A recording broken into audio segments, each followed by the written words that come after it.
Imagine this. One minute, your girlfriend is clinging to you, crying, calling you her king. And the very next moment, her tears dry up, her tone hardens, and you're being told that you're not a real man, that you don't deserve a woman like her. Then suddenly she's throwing her engagement ring in your face, screaming that she wants nothing to do with you ever again. I'm Lise Leblanc, therapist, author, and life coach, and I work with men from all over the world who've been through this exact type of relationship. This video is part one of three, and in this video, I'll be walking you through the first signs that a woman may have both borderline and narcissistic personality disorder, or at least very high traits of both of these disorders. And at the end of this video, I will explain why it feels like you're dealing with two completely different women in the same body. Make sure to subscribe and hit the notification bell so that you don't miss parts 2 and 3. Okay, so let me start by giving you a concrete example based on a real life situation. Obviously, I changed the details to protect anonymity and confidentiality. So here's what one client told me. So he was out on a date with his girlfriend, buying drinks at the bar, when the waitress, who happened to be very beautiful, smiled politely while handing him his drinks. He smiled back, thanked her, and headed straight back to the table, thinking absolutely nothing of this brief interaction. But before he even got back to the table, he knew something was wrong by the look on his girlfriend's face. And as soon as he got closer, she blasted him, accusing him of flirting with the waitress and humiliating her in public. She grabbed both drinks out of his hands and threw them at him, making a complete scene. He tried to reassure her many times, saying things like, "Babe, let's just go outside and talk. You're the only one I want. It's okay, let's just go home." But she was totally out of control, screaming over him that it's over and that she never wants to see him again. All of this after making plans to get married, telling him that she'd never, ever loved another man so deeply, that he was her soulmate. But it wasn't the first time that something like this had happened. But this time it was way more extreme. So for the next few days, things went silent. And at first he felt relief.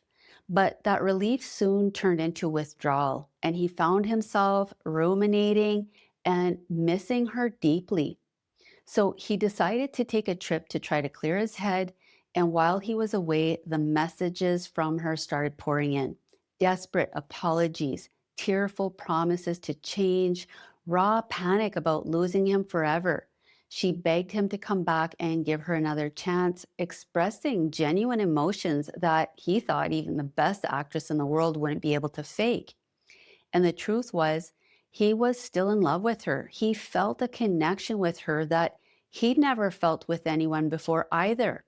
The intensity was out of this world, and he felt compelled to give the relationship another try, truly believing that it would be different, that she'd made some important realizations. And the first 24 hours after getting back together, the intensity and chemistry and connection was off the charts. But then, a few days after, when he calmly asked to talk about what happened in their breakup over the bar scene and the waitress, she flipped. And in an instant, she was raging at him again, veins bulging in her forehead, yelling cruel things. And he tried to calm things down, telling her that, if we're going to make this work, we really need to be able to talk about things and resolve issues in a healthy way. But instead of calming down, she escalated even more, screaming that it was over. And at that point, he walked out the door, called an Uber, and left. And again, at first he felt relieved, but then after a few days of silence, the withdrawal set in, anxiety, replaying conversations, scrolling her social media, obsessing over her, and questioning himself. That's when he started researching, desperate to understand how she could go from loving him so wholeheartedly, expressing such a depth of emotion and connection, to raging at him with such hatred and discarding him like he meant nothing to her. The pain was unbearable, and he was left wondering the same questions so many men ask. Is she borderline? Is she a narcissist? And the truth is, it could be both, because research shows that up to 40% of people diagnosed with borderline personality disorder also meet the criteria for narcissistic personality disorder. And this is why it can feel like you're with two completely different women in the same body. One who loves you with an intensity you've never known before, and one who seems to hate you with equal force.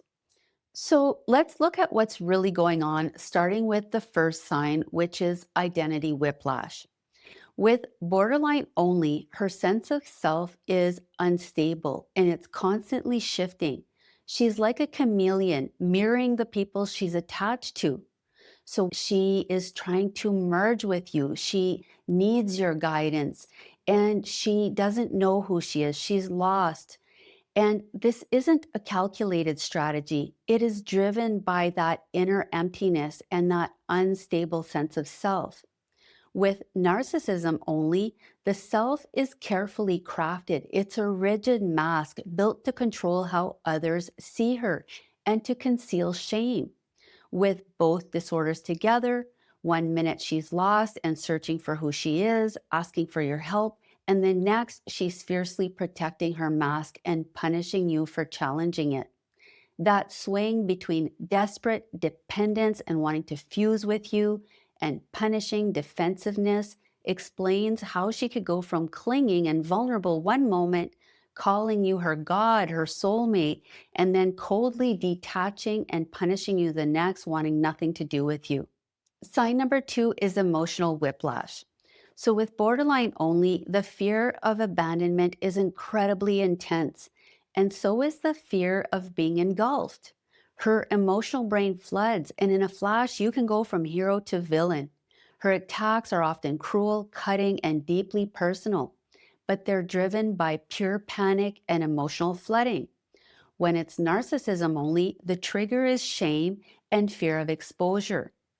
The second she feels criticized, embarrassed, small, or vulnerable, the walls go up, emotions shut down, contempt takes over, and suddenly she's the victim and you're the offender, no matter what actually happened. When it's both borderline and narcissism together, those two systems collide. Panic over being abandoned flips almost instantly into shame and fear of exposure. And instead of staying in that panic that's overwhelming, the narcissistic defenses take over, projecting that shame onto you through blame, contempt, and cold punishment. Sign number three is self awareness that vanishes into denial. With borderline only, there can be surprising levels of self awareness. When she's calm, she can reflect accurately on her emotions. She can often admit she's overreacted and cross lines once the emotional storm is over. She can show remorse. You might even hear her say things like, I don't know why I do this. I don't want to hurt you. I love you more than anything. Flipping back into idealization. When it's narcissism only, real self awareness is almost non existent, and any glimpse of it quickly gets twisted into a story that protects her self image. In the case of a covert narcissist, she might be convinced that she's empathetic, deeply spiritual, or simply the victim of everyone's cruelty. But this isn't insight, it's a distorted narrative designed to uphold her mask. But when it's both borderline and narcissism, it's very confusing because one moment she admits fault, maybe apologizes, genuinely promises to change, and in that moment, she believes herself. But then the narcissistic defenses go up and the story completely gets rewritten. Now she's the victim and you're the villain.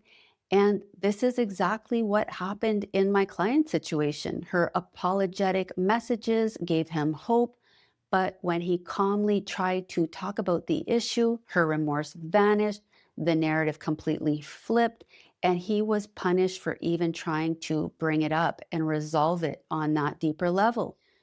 So, these are the first signs of a woman who may have both borderline and narcissistic traits.